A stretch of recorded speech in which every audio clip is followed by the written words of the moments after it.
गाड़ी चलाने लगे 10 मिनट में ऐसा लगा कि जैसे अफरा तफरी होके रख गया यहाँ पे। ऐसे पत्रकार अगर घर जाते होंगे तो घर में पूछते होंगे लोग कि खाना खाएंगे या आज भी तलवे चाट के आएंगे। दोस्तों नमस्कार, मेरा नाम प्रशांत है और आप देखना शुरू कर चुके हैं आपका अपना चैनल खुदरंग। पहले भाजपा बताती थी कि विदेशों में डंका बज रहा है, नरेंद्र मोदी विश्व गुरु हैं, उनका डंका बज रहा है। विश्व गुरु के नाम पर किस तरीके से विदेशी इस देश के सम्मान के, स्वाभिमान के चीथड़े उड़ा रहे हैं वो मैं आपको दिखा। और नरेंद्र मोदी की सरकार, नरेंद्र मोदी स्वयं मुंह सिल करके बैठे हुए हैं।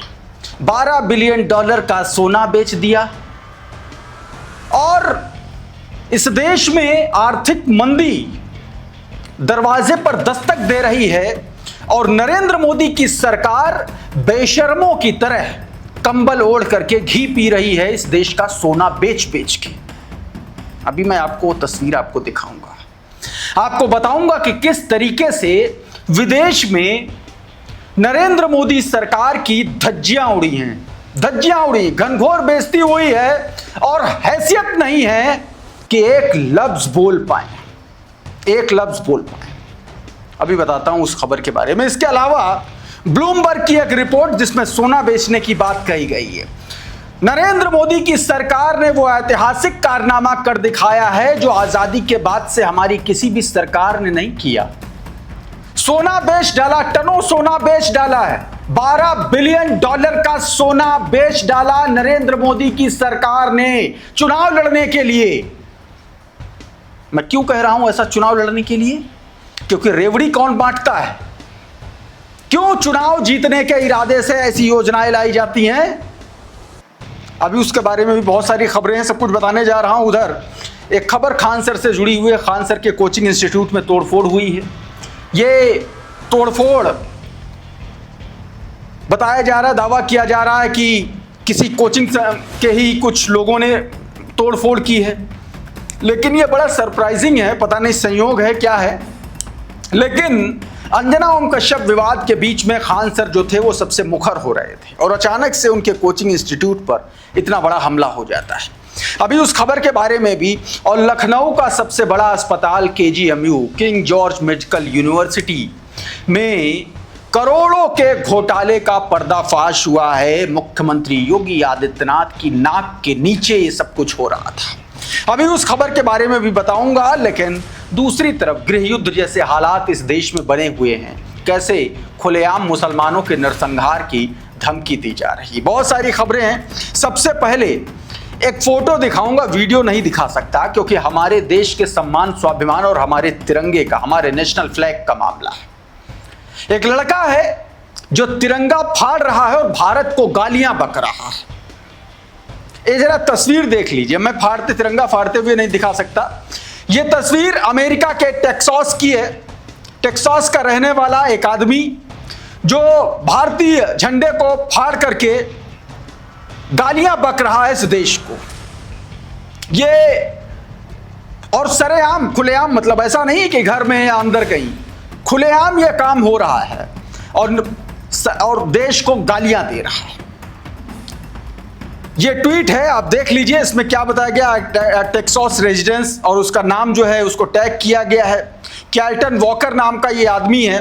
Rib an Indian flag in front of city hall, voicing anger against the Indian immigration invasion in North Dallas. बताया गया सीधे तौर पर, इसमें कहा गया कि एक तरीके से भारत को और भारत के रहने वाले जो लोग हैं जो अमेरिका में हैं उनको गाली दे रहा है और भारत का झंडा जो है उसने फाड़ दिया है। टेक्सास के फ्रेस्को शहर का ये रहने वाला व्यक्ति है जिसमें वो सिटी हॉल के सामने भारतीय ध्वज को फाड़ते हुए दिखलाई पड़ रहा है। वीडियो में वो भारत और भारतीयों के खिलाफ अपमानजनक नारे लगा रहा है। पोस्ट के अनुसार उस व्यक्ति ने उत्तर डलास क्षेत्र में बढ़ते भारतीय प्रवासियों को लेकर के नाराजगी व्यक्त की और विरोध के तौर पर यह हरकत की। भारतीय क्यों जा रहे हैं विदेशों में? क्योंकि अंदर तो विश्वगुरु बैठे हैं सोना बेचने के लिए। $12 बिलियन का सोना बेच देंगे, रोजगार है नहीं, पेपर लीक करा देंगे, आवाज उठाएगा, कोचिंग संस्थान सील करा देंगे और धर्मेंद्र प्रधान को बच्चे की तरह गोदी में खिला रही है सरकार।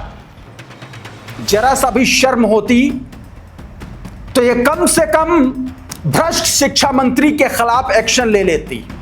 लेकिन नरेंद्र मोदी की सरकार बेशर्मी का ऐसा उसको ईंधन लगा हुआ है कि उसी में वो अपने आप को जला करके भस्म कर लेगी, लेकिन अपने लोगों को कुछ नहीं कर होने देगी। ये बात है। दिखा देता हूं उस खबर को लेकर के, लेकिन सबसे पहले संजय सिंह ने क्या कहा है इस झंडे फाड़ने वाली खबर को लेकर के। कहा गया, मोदी जी आपके फ्रेंड ट्रंप के देश अमेरिका में भारत की शान तिरंगा झंडा फाड़ा जा रहा है, क्या आप इस मुद्दे पर अपनी चुप्पी तोड़ेंगे? कभी ट्रंप भारत को नरक बोलता है, कभी उसके देश में हमारे तिरंगे का अपमान होता है, आप कब बोलोगे? ट्रंप के लिए पूजा करने वाले अंधभक्तों, तुम भी देख लो, इसी देश में हवन कर रहे थे ट्रंप को लेकर के। हमारे देश के महामानव वहां जाकर के अब की बार ट्रंप सरकार कह रहे थे, नारे लगवा रहे थे। यह इस देश की सरकार का बेशर्मी का आलम है। और सवाल कर दे तो गोदी मीडिया के एंकर अंजना ओम कश्यप जैसे चिंटू पत्रकार इस देश के छात्रों और शिक्षकों के खिलाफ झंडा उठा लेते हैं, खुद जाहिलियत के निचले पायदान पर बैठे हुए हैं, लेकिन नहीं, अपनी गलती नहीं स्वीकार करेंगे। अभी नरेंद्र मोदी सरकार का एक और ये कारनामा देख लीजिए। ये हिंदी में खबर है। ब्लूमबर्ग इकोनॉमिक्स की रिपोर्ट में दावा किया गया कि विदेशी मुद्रा भंडार को बचाने के लिए आरबीआई ने 12 अरब डॉलर, करीब 1,14,000 करोड़ रुपए का सोना बेच डाला।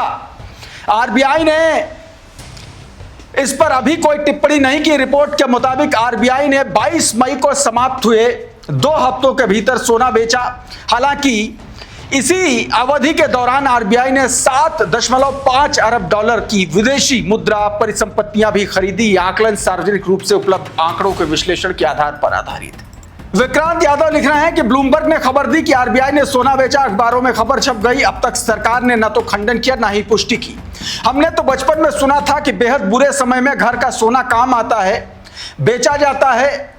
तो क्या ऐसी स्थिति है? क्या लगता है कि सरकार आज इस बारे में स्थिति साफ करेगी? एक और खबर देखिए, रविंद्र चौहान जो लिख रहे हैं वो और ज्यादा इंपॉर्टेंट है। लिखिए, देखिए जरा, एक बहुत बड़ी खबर, चौंकाने वाली खबर। ब्लूमबर्ग की रिपोर्ट ने रिजर्व बैंक ऑफ इंडिया ने 2026 के महीने में करीब 12 अरब डॉलर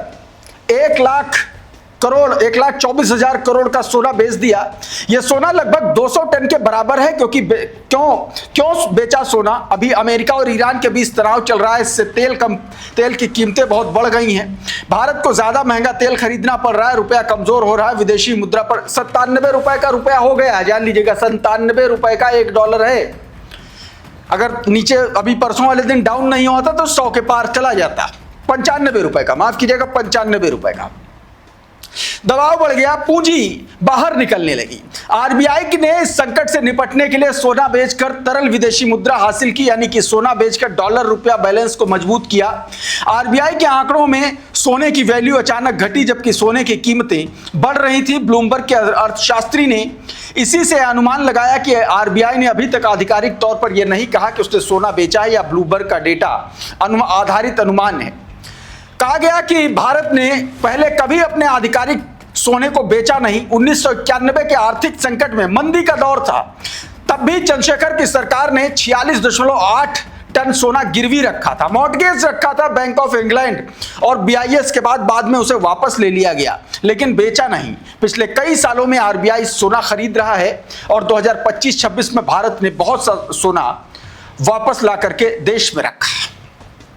लगातार इस तरीके की दोस्तों खबरें निकल के सामने आ रही हैं। संजय सिंह देखिए क्या लिख रहे हैं, कह रहे हैं कि रेल, सेल, तेल, कोयला, गैस, पोर्ट, एयरपोर्ट और आपका पेपर बेचने के बाद आजाद भारत के इतिहास में पहली बार मोदी जी ने 1,14,000 करोड़ का सोना भी बेच डाला। देश की आर्थिक हालत अति गंभीर है, मोदी जी झोला उठा करके चल देंगे। आप सोचिए आपका क्या होगा। और नरेंद्र मोदी कह चुके झोला उठा करके चल देंगे। आप सोचिए, एक कहावत है, जिसके आगे नाथ न पीछे पगहा, वो झोला उठा करके ही चलेगा ना, यही करेगा ना, उसके पास तो कुछ है नहीं। हमारे जैसे, आपके जैसे लोगों को बर्बाद और तबाह करके ये सरकार चली जाएगी, तब आपके नशे, आपके मगज पर चढ़ा हुआ नफरत का भूत उतरेगा, लेकिन तब तक बहुत देर हो चुकी होगी। मैं ये बात क्यों कह रहा हूं? क्योंकि नफरत का आलम इस देश में क्या है वो मैं आपको बताना चाहता हूं। जरा ये वीडियो देख लीजिए। जय श्री राम, जय श्री राम। गोली मारो सालों को, गोली मारो सालों को, गोली मारो। ये देश जो है ना, ये गृह युद्ध की तरफ बढ़ रहा है। बताइए, टोली निकल रही, रैलियां निकल रही हैं गलियों में, जिहादी कठमुल्लों को गोली मारो सालों को।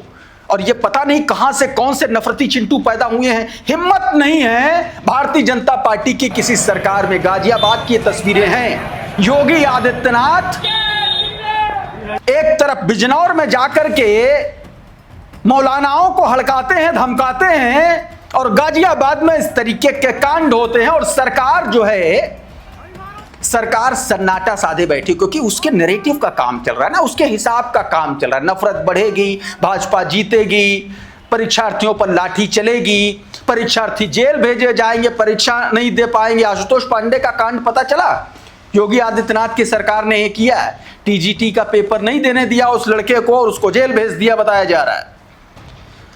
कुछ और तस्वीरें आपको दिखाता हूं।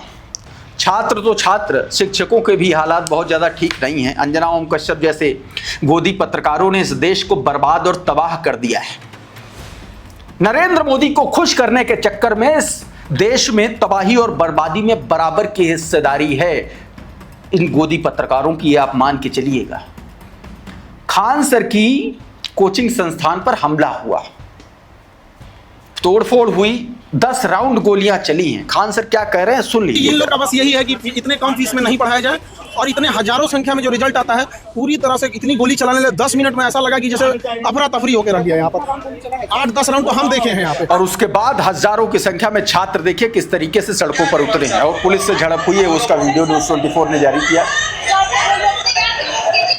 ये वीडियो आप साफ तौर पर देख सकते हैं कितना जबरदस्त हंगामा वहां पर हुआ इस घटना के बाद। ये आज की तस्वीरें हैं।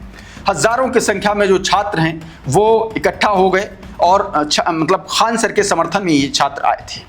ठीक इससे एक दिन पहले, ये देखिए, पहले ट्वीट देख लीजिए। सचिन गुप्ता बताते पटना में कल रात खान सर के कोचिंग पर हमला हुआ, 10 राउंड से ज्यादा फायरिंग हुई, पत्थरबाजी हुई। खान सर बोले, लोगों की परेशानी है, इतनी कम फीस में हम बच्चों को क्यों पढ़ाते हैं, यहां से छात्रों का सिलेक्शन क्यों हो रहा है, इसी रंजिश में यह हमला हुआ है। पुलिस मान रही है कि कोचिंग सेंटरों की आपसी प्रतिस्पर्धा में यह हमला हुआ है। इससे एक दिन पहले खान सर ने अंजना ओम कश्यप को लेकर के बहुत तगड़ा निशाने पर लिया था। अंजना ओम कश्यप को सीधे तौर पर कहा था, गोदी पत्रकारों को लेकर के कहा था कि, सीधे तौर पर कहा था कि जब पत्रकार घर जाते हैं तो घर में लोग पूछते हुए हैं कि खाना खाई या नहीं खाई, लेकिन जब गोदी पत्रकार जाते हैं तो उनसे पूछा जाता है कि आज तलवे चाट कर आई कि नहीं आई। ये छोटा सा हिस्सा है, सुन लीजिए। कि जब ऐसे पत्रकार अगर घर जाते होंगे तो घर में पूछते होंगे लोग कि खाना खाई या आज भी तलवे चाट के आई हैं। उधर उत्तर प्रदेश की राजधानी लखनऊ, उत्तर प्रदेश का संभवतः सबसे बड़ा मेडिकल कॉलेज KGMU, उसमें 2 करोड़ के घोटाले का मामला सामने आया। इस खबर को देख लीजिए। उत्तर प्रदेश में राजधानी लखनऊ स्थित किंग जॉर्ज मेडिकल कॉलेज में कैंसर मरीजों के नाम पर करोड़ों रुपए की दवाओं का घोटाला मामला सामने आया। बताया जा रहा है कि यूरोलॉजी विभाग की असाध्य योजना के तहत मिलने वाली महंगी दवाओं की फर्जी खपत दिखा करके सरकारी धन का दुरुपयोग किया गया। प्रारंभिक जांच में 2 करोड़ रुपए की दवाओं की गड़बड़ी की आशंका जताई जा रही है। KGMU के प्रवक्ता डॉक्टर KK सिंह के अनुसार जांच के दौरान दवा काउंटर पर तैनात संविदा कर्मियों को हटा करके विभागाध्यक्ष कार्यालय से संबद्ध कर दिया। बताइए, जिनको जेल भेजना चाहिए उनको दूसरी जगह शिफ्ट कर दिया कि जाओ दूसरी जगह भ्रष्टाचार। मैं आपको एक और खबर बता देता हूं दोस्तों, हर विभाग में आप ऑपरेशन कराने जब जाएंगे हॉस्पिटल में, खासतौर पर KGMU में, आपका मरीज OT में होगा और अंदर से दवाइयाँ मंगाती रहेंगी, और ये दवाइयाँ बाहरी मेडिकल स्टोर से आती हैं जिन पे डॉक्टर्स का और कर्मचारियों का सीधा कमीशन होता है। और इसमें तीमारदार से कोई मतलब नहीं, सिर्फ पैसा देने के लिए तीमारदार है। ऐसे तमाम सारे लोग, आप सिर्फ चले जाइए, 2 दिन चले जाइए, आपको ऐसे ऐसे सबूत मिलेंगे, आपको समझ में आएगा कि ये पूरी की पूरी सरकार, इसका पूरा का पूरा सिस्टम भ्रष्टाचार के जलते हुए तवे पर बैठा हुआ है। इस वीडियो में बहरहाल इतना ही। बहुत बहुत शुक्रिया, बहुत बहुत धन्यवाद। आप जुड़े रहिए आपके अपने चैनल खुदरंग के साथ। नमस्कार।